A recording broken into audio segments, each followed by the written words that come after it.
Good morning.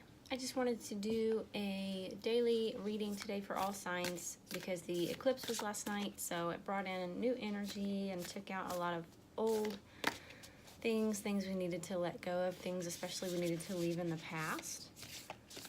So hopefully for you, for me, for everybody, there's going to be a major shift in energy. We should be able to feel it as early as today. So I just wanted to get some daily cards this morning. Let's see what's the general advice for today. I don't really have any questions in mind. I'm just gonna pull some cards and see what they say. I wanted 2 from that deck, but it gave me 3, so we'll go with it. I'm gonna pull a sacred geometry to get the overall energy for the day for everyone. These are a little bit harder to shuffle, but I got a message that you guys like it when I do it on camera so you can see the cards. So, I'm working on it. These cards are actually just a little bit too long for my hand, so it's hard for me to hold the other way. Thank you. Okay, and I think I'm going to do 1 from the Rider-Waite deck and just let that be it. We'll see what it gives me. Just general energies, general advice and encouragement for all signs today, please. All signs, general energy, advice, encouragement. Oop, thank you. I had 3 pop out from that deck as well, so we'll keep those. And let's take a look.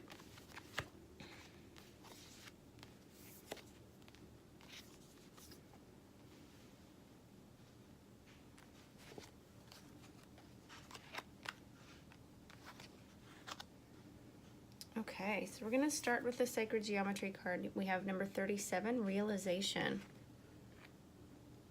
Beautiful card. Realization says, the frequency of realization supports the internal process of becoming aware of our heart-centered truth, as well as the external process of becoming our highest expression in this world. Wow, talk about a great card for post-eclipse energy. So this talks about being true to ourselves, finding out who we really are on the inside, and having that match and align with who we are on the outside and who we project ourselves to be externally into society and our families and the people around us. So that's an excellent thing to work on today, is making sure that we are authentic in ourselves and that shows on the outside. For the Wild Unknown deck, we got all swords. We have Ace of Swords, truth, mental clarity, speaking the truth, seeking the truth. 3 of Swords, which usually, if you're doing a love reading, heartbreak, disappointment, things like that. But I actually get the feeling that this is more about those bands that are around the swords. This feels like entanglement. This feels like being tied up with something that is maybe not so good for us. And then we have Mother of Swords, who is also the Queen of Swords. She's very perceptive. She's very insightful. She can see when things get moved around on her desk. She's very, very observant, and it's a wonderful quality. But actually the companion book that comes with this deck warns with this card that she may also come across as critical of other people, just because she has a tendency to say whatever she thinks and whatever she observes without putting it through a filter first. So it looks like the advice today is to tell the truth. Absolutely. To be on the side of truth, to seek the truth, to tell the truth. However, don't get tangled up, okay? Don't tell the truth just to hurt somebody. It reminds me of a quote. It's actually one of my favorite quotes, but I can't remember who it is that said it. But that people who talk about brutal honesty take more pleasure in the brutality than in the honesty. Let's don't seek the truth or tell the truth or lay the truth out just to hurt somebody, okay? Because that's when that becomes a mess. Let's do seek to be the Queen of Swords, because she sees all things and she can't be fooled. But let's just watch about being critical of others or coming across as critical of others, okay? Everybody's out there trying their best. We make sure that we seek the truth and we tell the truth, but we do it from a loving place. Okay, and then your Rider-Waite cards are really interesting. These two popped out together, 5 of Pentacles and 10 of Pentacles. And they really couldn't be more opposite in energy. This is lack thinking. This is poverty thinking. You see that they're beggars. They're outside a church, and they just look miserable, walking through the snow, nothing to eat, tattered, torn clothing. Not a good situation.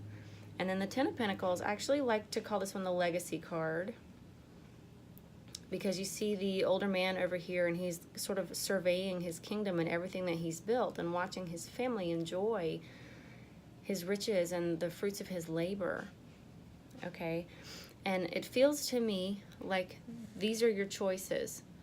Okay, coming out of this eclipse and still in the beginning part of this new year, these are your choices. You can choose to have lack and poverty thinking and believe that these things are true about your life, and what you believe will be true, and what you speak into existence will be true in your life. Or you can choose to have legacy thinking. Start thinking about what you're building for your life, for your children. Okay, start planning for the future. Start seeing yourself as this man who has created quite a kingdom, and now he's able to sit back and relax and enjoy it. And then the third card that came out with those is the Devil card. The devil doesn't mean the actual devil. A lot of times that can mean addiction, being or feeling like a slave to something. And when it comes out with the Pentacles card, I think it's just a reminder to stay grounded, because Pentacles are earth energy, they're Taurus energy, they're usually very grounded energy. So when the devil comes out right behind him, I think this is just a reminder to ground yourself and don't look for assistance in things that are unhealthy. So substances, alcohol, if that's a problem for you, food, if that's a problem for you, the wrong people, if that's an issue for you. Stay away from any energy like that, especially when you are building your legacy. You want to be this guy, okay? So stay away from anything that makes you feel chained, anything that you're a slave to. Go ahead and break free from those things so that you can build your legacy. Okay, that's all I have for you today. I hope that you enjoyed this reading. If you did, hit the thumbs up button, like, share, and subscribe. Leave me some comments and tell me what you thought about the way that I interpreted these cards, or whether they resonated with you. And I hope that you have a great day today post-eclipse, and that the energy really shifts for you in a positive way. And I hope that you continue to have a great 2019.